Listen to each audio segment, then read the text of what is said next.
Le premier appel d'offres de l'UEFA pour la Ligue des Champions a échoué, ou presque. En réalité, ils vont en faire un second qui aura lieu dès aujourd'hui. Et le but, c'est de réussir à atteindre les fameux 5 milliards de droits TV, soit 600 millions de plus que pour la période actuelle. Là, on parle de la période 2027-2031.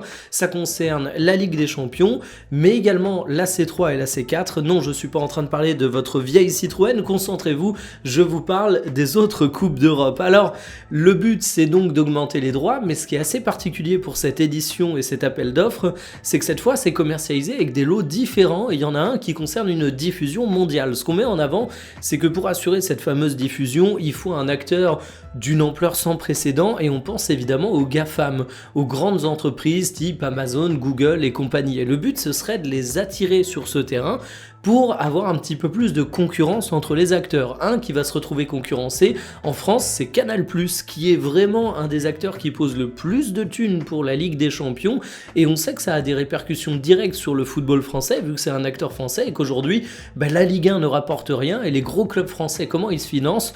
Au-delà des contrats marketing, il y a les droits, mais pas de la Ligue 1, de la Ligue des Champions. Donc on devrait avoir la réponse extrêmement rapidement. Je ne doute pas que l'UEFA arrivera à ses fins. Économiquement, ils y arrivent toujours. Affaire à suivre. On verra où on regardera la Ligue des Champions au cours des prochaines années.